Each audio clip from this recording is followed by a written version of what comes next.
जी अस्सलाम वालेकुम नाजरीन। Breaking news with Arun Shirazi की एक और अहम एपिसोड में आपका होस्ट अरुण शिराजी आज खिदमत। नाजरीन, आज मैंने आपको बताना यह है, एक बड़ा खूबसूरत किस्सा सुनाना है और बताना है कि कैसे ए पॉलिटिकल पाक आर्मी हुई, कौन से वो कमांडर थे, कोर कमांडर थे जिन्होंने प्रेशर डाला।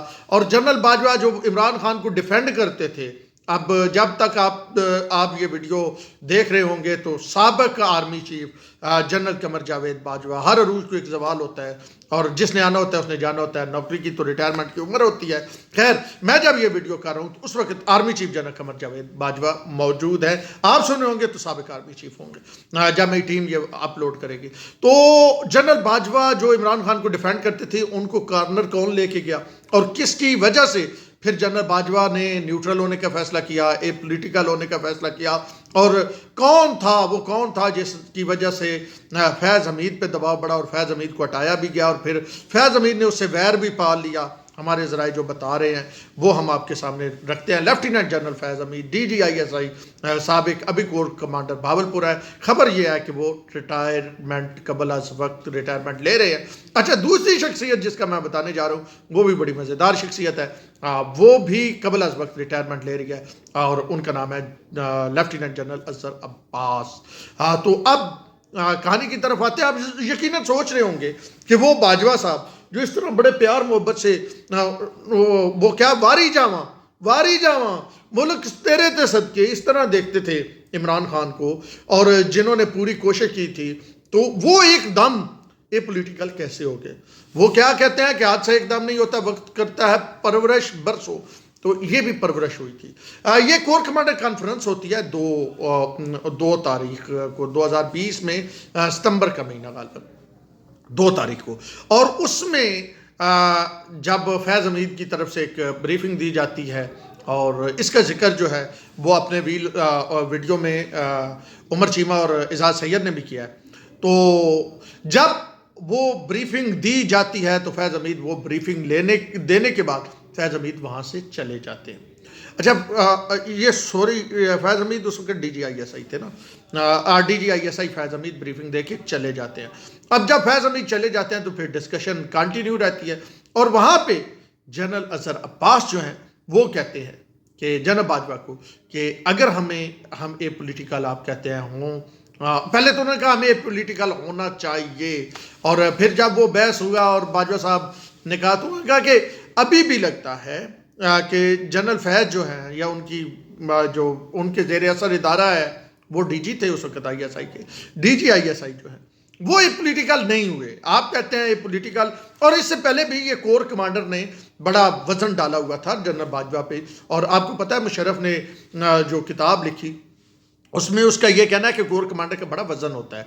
कोर कमांडर जो बात है, और इवन ज़ियाउल हक के दौर में एक कोर कमांडर ने कहा था कि वो भी किताब का हिस्सा है, मुशर्रफ की तो नहीं, वो उस वक्त गालिबन जो वज़ीर इत्तलात थे इसके जुल्फ़िकार अली भुट्टो की, उन्होंने लिखी थी।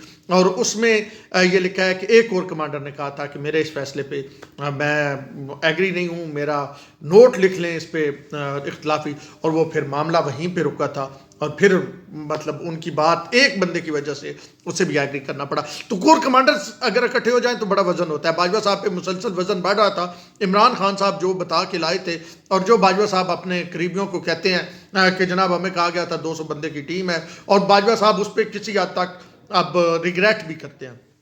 हमारा ये ख्याल था कि ये हुकूमत चल जाएगी और इमरान खान साहब इस तरह कर देंगे और दुनिया में हमारी इज़्ज़त बढ़ेगी, और तब हमने इस तमाम चीज़ों को सपोर्ट किया। वो आपको याद है ना, DGISPR general major general Asif Ghafoor ने प्रेस कॉन्फ्रेंस में फरमाया था कि जनाब 6 माह तक सारे साफ़ी मुस्बत रिपोर्टिंग करेंगे, और फिर इदारों को मुस्बत रिपोर्टिंग करनी पड़ी थी। मेरे जैसे साफ़ी दिल पे हाथ रख के रिपोर्टिंग रोक के बैठे थे। और फिर ये सूरत हाल थी उस वक्त खान साहब की। और अब तो फवाद चौधरी कहते हैं कि 21 काम 6 साल जनरल बाजवा ने चंगा किया, वो सुबह करेंगे कि वो छड़ी कमांड की छड़ी दे देंगे। तो ये प्रेशर जब डाला गया तो जनरल अजहर ने ये कहा कि ये जो DGISI हैं ये तो अभी भी बी टीम बने हुए हैं, उनकी हेल्प कर रहे हैं, पाकिस्तान तहरीक इंसाफ को रेस्क्यू करते हैं। और मतलब देखें, एक लेफ्टिनेंट जनरल हो, chief of general staff level पे बैठा हो और उसको तो मतलब बहुत सारी चीज़ों का पता होता है, वो बहुत सारी अहम पोस्टों पे भी रहा हो, तो बड़ी चीज़ों को जानता होता है। और फिर ये जो है फैज़ हमीद और ये गालबन PMA क्षेत्र के हैं और ये आपस में वो हैं, बैचमेट है, PMA 76, हाँ 76 के, हाँ तो ये दोनों बैचमेट हैं। और फिर मतलब चीज़ें तो पहुंचती रहती है। खैर जनरल बाजवा को इन्होंने चंगा मतलब का वो दबाया शबाया ना कि जनाब एक ही हो रहा थे, मतलब हमारी बदनामी हो रही है और बला बला बला। उससे खबर तो फैज़ हमीद तक भी पहुंच गई, कोई फैज़ हमीद के भी एक दो दोस्त बैठे हुए थे। फिर उसके बाद जनरल बाजवा एक दौरा करते हैं। जनरल बाजवा दौरा किसका करते हैं? ISI हेडक्वार्टर का। जब जनरल बाजवा ISI हेडक्वार्टर का दौरा करते हैं तो जनरल अजहर उनके साथ होते हैं। जनरल अजहर को देख के जनरल फैज़ हमीद जो हैं उनकी लेफ्टिनेंट जनरल फैज़ हमीद को बड़ी तकलीफ होती है, क्योंकि लेफ्टिनेंट जनरल फैज़ हमीद तक वो बात पहुंची होती है कि लेफ्टिनेंट जनरल अजहर अब्बास ने आपके मुतल्लिक ये का, और उनके साथ फिर कुछ आवाज़ें भी शामिल हुई। तो वो जनरल अजहर की सरबराही में मतलब वो ग्रुप था कोर कमांडर्स का, जो वो मुख्तलिफ आप सुनते थे ना, हम भी आपके सामने कुछ चीज़ें लेके आए थे कि कोर कमांडर्स किस तरह चीज़ों को डील कर रहे हैं।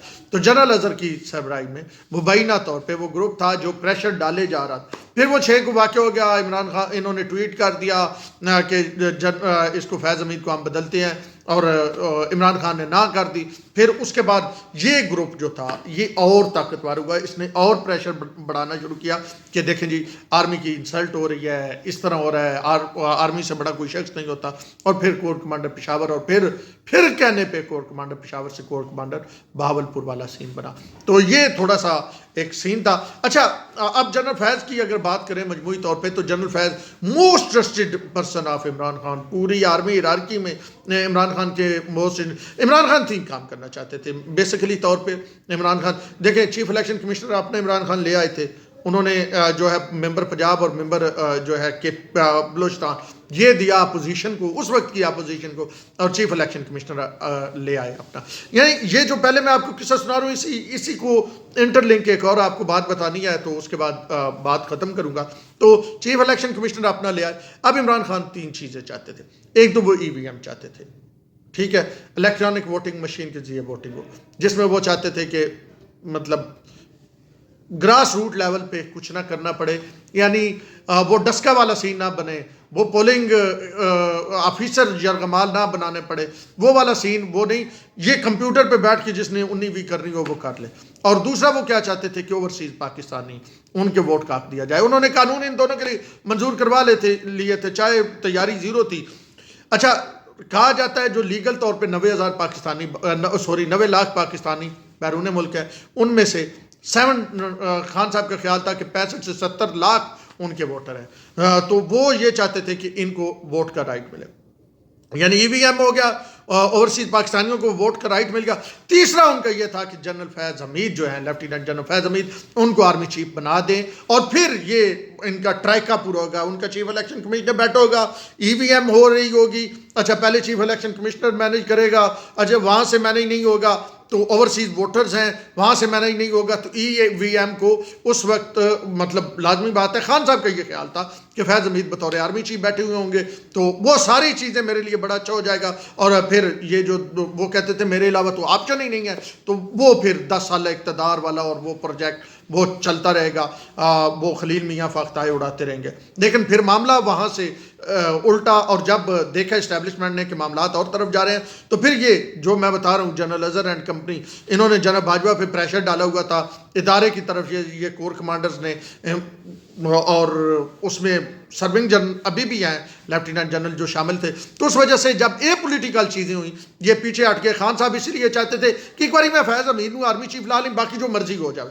फिर भी आपने बाद में भी देखा कि खान साहब इसी बात पे चीखते चिल्लाते रहे कि जो है वो फैज़ हमीद को आर्मी चीफ लगाना। यानी आर्मी में ये चीज़ तयशुदा थी, आर्मी में हर बंदे को पता था, हमें भी पता, बतौर जर्नलिस्ट हमें भी पता था कि खान साहब अपनी निजी महफिलों में फैज़ हमीद को आर्मी चीफ के हवाले से क्या कहते थे, और ये यकीनन था कि उन्होंने उनको आर्मी चीफ लगाना था। और फैज़ हमीद भी जो आउट ऑफ वे इदारे से हट के खान साहब के लिए कह रहे थे, क्रीज से निकल के शाटे लगा रहे थे, वो भी इसीलिए लगा रहे थे कि उनकी नज़र में खान साहब ने उन्हें आर्मी चीफ बनाना था। अभी तक रिसेंट जब ए पॉलिटिकल होने के बाद भी आपने देखा कि पाकिस्तान मुस्लिम लीग नून की तर्जमान है मरियम औरंगजेब, उन्होंने एक बयान दिया था। उन्होंने कहा था कि ये पेशावर में बैठे हुए एक शख्स जो है वो हमारे लोगों को काले कर रहा है, तो वो काले ना करे। तो वो दो वज़रा थे, अभी वज़रा हैं बल्कि लाहौर से, उनको फैज़ अमीन ने टच किया था। तो ये जो बयान मरियम औरंगजेब ने दिया था, ये खुद नहीं दिया था, ये पार्टी पॉलिसी थी, पार्टी के कहने पे दिया था। बड़ा सख्त उन्होंने जुमले कहे थे। मैं उस प्रेस कॉन्फ्रेंस में मौजूद था जिस प्रेस कॉन्फ्रेंस में उन्होंने ये कहा था, और पेशावर से मुराद उनकी जनरल फैज़ हमीद ही थे। यानी फैज़ हमीद उसके बाद भी किरदार अदा करते रहे, क्योंकि उनका सर्वाइवल जो था वो इमरान खान के साथ, और इमरान खान का सर्वाइवल फैज़ हमीद के साथ नज़र आ रहा था।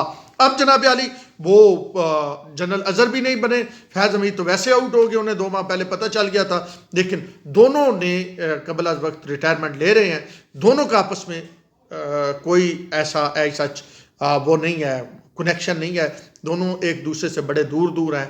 वजह मैंने आपको बता दी कि क्यों दूर दूर हैं और किन वजूहात की बिना पे इनकी दूरी बढ़ी। खैर, मैंने ये कहानी थी कि फ़ौज ए पोलिटिकल कैसे हुई, कोर कमांडर कॉन्फ्रेंस का इनसाइडर मैंने आपको बता दिया। ऑन शिराजी को दीजिए इजाज़त, अल्लाह ने।